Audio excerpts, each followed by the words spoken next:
Hello everyone. Sorry that I'm only on one side of your speakers. I have no idea how to get this right. I tried to figure it out for a few hours, but I couldn't get it to work. So you hear my voice only on one side of the speaker. Anyway, I'd like to show you a very nice free VST compressor. It's called the Blockfish and it's made by Digitalfishphones, and it's this compressor. It's a very versatile plugin, so that's why I really like this one. And you can emulate the analog compressors a little bit with this one. So before we put on the compressor, let's take a listen to the drums by themselves.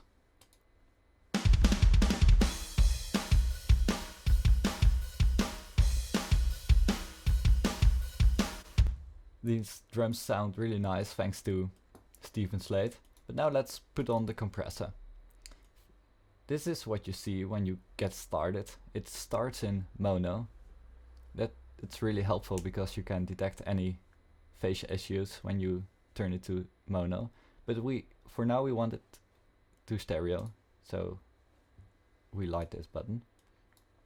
And you see the basic knobs of a compressor. The compression, which is, well, the threshold maybe, and the response time, fast to slow. And this knob is the saturation button. So let's put on some compression and listen for what the saturation knob does.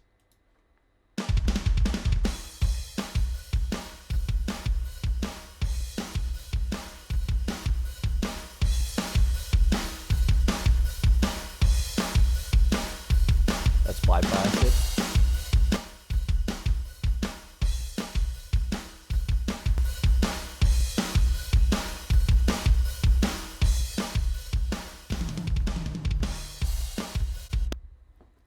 So you hear some nice analog-like sounds. It's basically what it does is soft clipping, but it sounds really nice. I usually like this on parallel compression and really crack the hell out of this thing.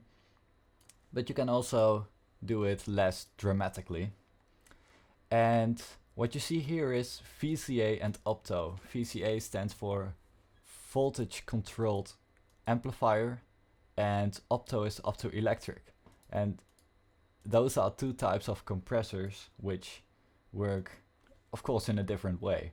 And those two types of compressors also have two kinds of colors. So what you heard first was the VCA. Let's hear that again and then turn it into opto.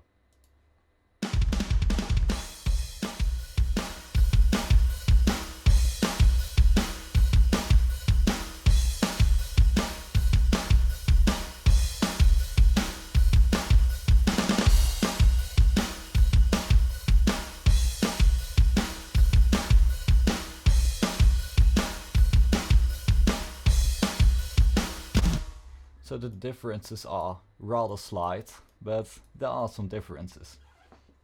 And you also have a locut and an air knob, which is also very cool.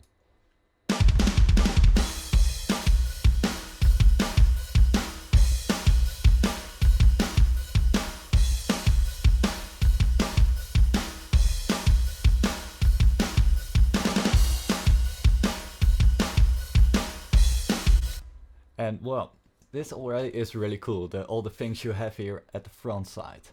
But another really cool feature of this compressor is that you can open up the guts of the compressor and adjust some things here.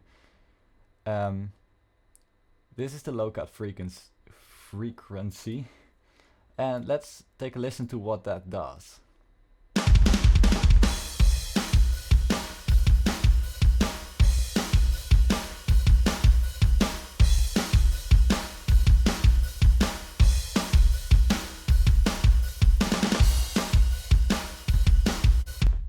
Maybe because you are on YouTube you won't hear the differences, but of course you can adjust the frequency for the locut. Now you can also adjust the air frequency and the air level. So if you want to get really airy sounds, you turn this all the way down and this all the way up. And let's hear what that does.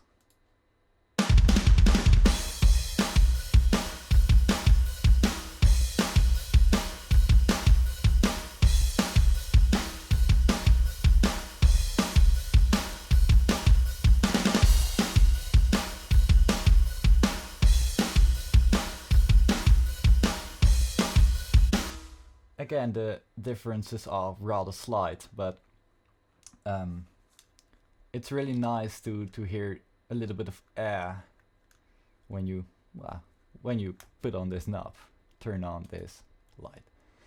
You have some more knobs here. The opto memory, which is the latency because of the circuitry of a opto electric compressor, and so yeah, you can adjust the latency and give it again another kind of sound.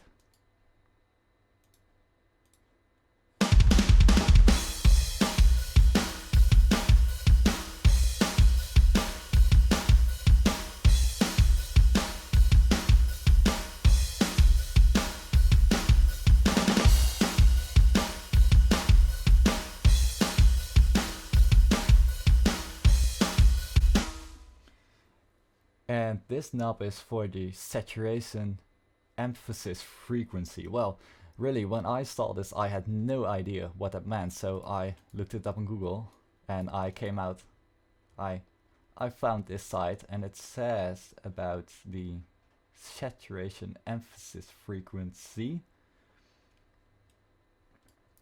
that it is a trim pot to adjust the cutoff frequency for a low shelf EQ that cuts low frequencies before the saturator. When turned up, the saturator operates on mid and high frequencies, giving sound a classic warmth. So let's take a listen and let's see if we can hear that.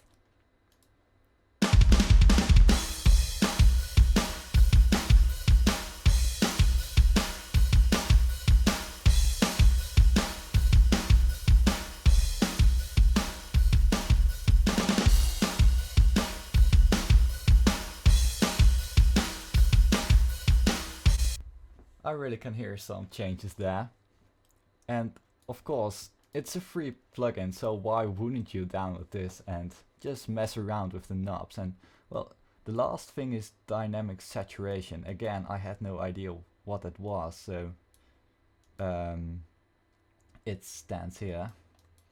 The dynamic saturation trim pot works with the compressor's transient detection to boost the compressed audio volume before entering the saturator. When the compressor is in VC8 mode, the saturator clips waveform symmetrically to add odd harmonics. In opto mode, the saturator does asymmetrical clipping similar to that of a tube circuit.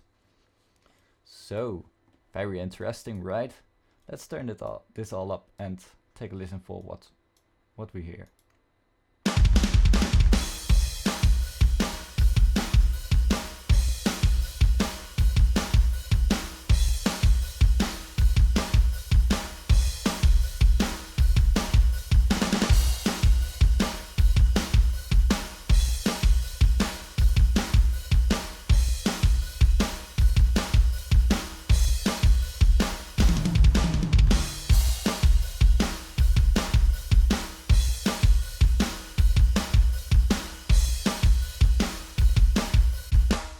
So to my ears, the opto sounds a little bit more dramatically. Anyway, that's basically it for this compressor. If you like it, download it. You can download it here at Digitalfishphones.com and mess around with it. It's really cool. Of course, these examples were a bit extreme because I turned the saturation all the way up.